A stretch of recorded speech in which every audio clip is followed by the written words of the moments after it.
সম্মানিত শ্রোতা, প্রিয় সহপাঠী ও দেশপ্রেমিক ভাই ও বোনেরা, আজ আমি একজন সচেতন নাগরিক হিসেবে আপনার সামনে দাঁড়িয়ে কথা বলছি, যার হৃদয়ে রয়েছে দেশের প্রেম। চারিদিকে আছে রাজনৈতিক অস্থিরতা আর সামাজিক দ্বন্দ্ব। আমরা সবাই জানি বাংলাদেশের উন্নয়ন ও শান্তির পথ সহজ নয়, তবে সুস্থ, দায়িত্বশীল ও ভদ্র রাজনীতিবিদ ও নাগরিকদের ঐক্য হলো একমাত্র রাস্তা। সুতরাং আমি এই আহ্বান জানাচ্ছি, সম্মানিত সকল রাজনীতিবিদগণ, অনুগ্রহপূর্বক সৎ পথ অবলম্বন করুন। অন্যথায় পেশাদারিত্ব বজায় রেখে রাজনীতির মঞ্চ থেকে সরে আসুন। বাধা সৃষ্টি না করে অন্যদের সুযোগ দিন। দেশের উন্নয়ন আমাদের সবার ঐক্যবদ্ধ দায়িত্ব।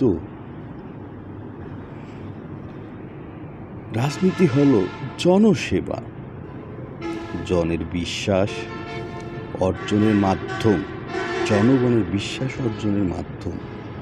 তাই বিভাজন গড়ে তোলা নয়, ঐক্য ও উন্নয়নের লক্ষ্য নিয়ে সবাইকে সম্মিলিতভাবে কাজ করতে হবে। আমরা সবাই চেয়েছি নম্র ভঙ্গিমায় সত্য ও ন্যায়ের পক্ষে কথা বলবো। অবিচার ও ব্যক্তিগত স্বার্থের রাজনীতি নয়।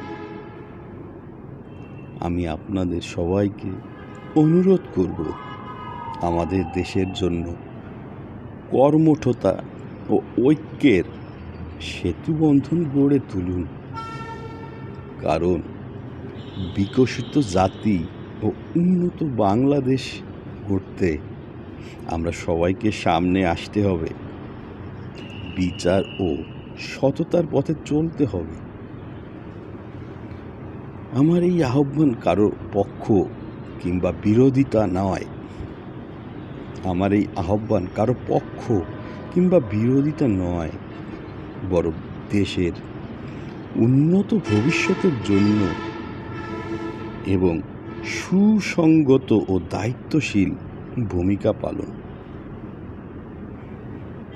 দুটি কথা মনে রাখুন: ভদ্রতা ও কঠোরতা ছাড়া সত্য পথে এগোনো কঠিন, আর সুযোগ তৈরি না করে বাধা দিলে দেশ এগোবে না।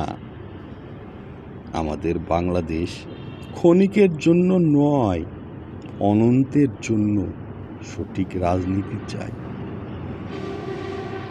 আপনাদের সকলে স্পষ্ট করে বুঝতে পারছেন আমরা সবাই এই দায়িত্ববান দেশের সন্তান। আপনাদের ভালোবাসা ও সহযোগিতা আশা করি। ধন্যবাদ সবাইকে।